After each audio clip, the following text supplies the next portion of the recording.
안녕하세요, 검은거인입니다. 이번 시간에는 3.24에 새롭게 개편된 아틀라스 패시브에 대한 초반부 가이드를 준비했습니다. 처음부터 말씀드리자면 이게 정답은 아닙니다. 대략적인 방향성을 소개하는 것으로 얼마든지 각자 원하는 스타일대로 변경하실 수 있습니다. 초반 구간 빠른 맵 등반을 주 목적으로 윌마 재앙의화살 빌드에서 쉽게 즐길 수 있는 컨텐츠인 역병과 의식을 맛보면서 매핑을 할 수 있게 설계했습니다. 패시브 트리의 순서, 역병과 의식 컨텐츠 등을 알아보도록 하죠. 우선 각 순서를 빨주, 노초, 파남, 핑크의 총 7개의 섹션으로 분리했습니다. 첫 번째로 빨간색입니다.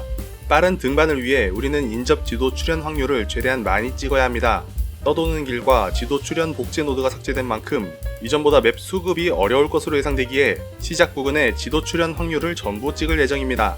이미 정보를 접하신 분들은 아시겠지만 이전에 불어나는 때 노드는 이제 확고한 시야로 교체되었으며 할당하는 것으로 아틀라스 패시브 포인트를 20개를 받게 됩니다. 지도 장치에 성스러운 시험관 외에 다른 조각을 넣을 수 없고 맵에서 갑충석이 등장하지 않는 디메리티가 있긴 하지만 초반 맵 등반에서는 크게 중요하지 않습니다. 총 23포인트가 소비되며 이 대형 키스톤 노드를 찍는 것을 첫 번째 목표로 패시브를 이어가시면 되겠습니다. 다음으로 주황색입니다. 확고한 시야로 받는 20포인트를 할당하는 부분으로 시작 부근에 남은 지도 출현 확률을 육각형 모양으로 할당하시면 정확히 20포인트가 소비됩니다. 이 노드들을 기반으로 지도의 등장 확률을 올려 원활하게 등반이 가능하게 하는 것이 목표입니다. 다음으로 노란색입니다. 역병과 의식의 등장 확률을 할당하는 부분으로 총 13포인트가 소비됩니다. 다음으로 초록색입니다. 남아있는 지도 출현 확률과 지도가 확률적으로 1등급 높게 떨어지는 산 빗기와 하늘 빗기를 할당합니다. 총 9포인트가 소비됩니다. 다음으로 파란색입니다. 역병을 심화하는 노드로 시작 부근 바람에 실린 포자와 지붕 노드 오른쪽에 역병 요충, 응축된 곰팡이 노드를 순서대로 할당합니다. 이때부터 역병 걸린 지도와 성유 추출기, 각종 성유의 파밍이 동반되며 역병 걸린 지도는 직접 파밍하거나 판매를 하실 수 있습니다. 총 22포인트가 소비됩니다. 다음으로 보라색입니다. 역병 상자를 강화하며 역병 걸린 지도의 수급을 늘려주는 역학을 할당하는 부분으로 역병 컨텐츠 맛보기 노드가 완성됩니다. 총 6포인트가 소비됩니다. 마지막으로 핑크색입니다. 의식재단을 4개로 고정하는 비술의 헌신과 헌정품을 변경할 수는 없지만 곡물 점수를 증폭시켜 대부분의 물품을 구매 가능하게 하는 불변의 고리를 할당합니다. 구매하고 싶은 물품이 있는데 점수가 부족해 구매하지 못하는 상황을 방지할 수 있으며 고가치의 화폐, 카드 묶음, 이번에 새로 편입된 징조 등을 원활하게 구매하기 위해 사용합니다. 총 7포인트가 소비됩니다. 이후 매핑을 통해 20포인트를 모은 뒤 확고한 시야를 빼는 것으로 마무리가 됩니다. 초반 지도 수급을 위한 노드였기에 후반으로 갈수록 갑충석이 없는 매핑은 여러모로 손해가 많을 것으로 보입니다.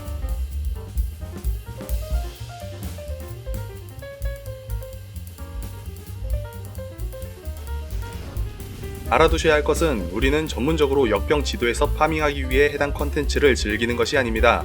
매핑 진행 중 짧게는 1분, 길게는 3분 내지로 컨텐츠를 끝내고 다시 매핑을 하는 것. 이 과정에서 얻은 역병 지도, 성유를 팔아 빌드를 맞추는 것이 목표입니다. 추출기를 사용할 장비를 구별하기 힘드시다면 추출기 또한 판매하셔도 좋습니다. 역병은 타워를 활용한 디펜스 컨텐츠로 빌드 파워가 약간 부족하더라도 타워를 이용해 컨텐츠를 즐길 수 있어 초반 구간에서도 유용하게 용돈벌이가 가능합니다. 또한 윌마 재앙의 화살로 빌드업 이후 토템의 이점을 충분히 활용할 수 있는 제자리 사냥이 가능한 컨텐츠로 쉽게 즐길 수 있습니다.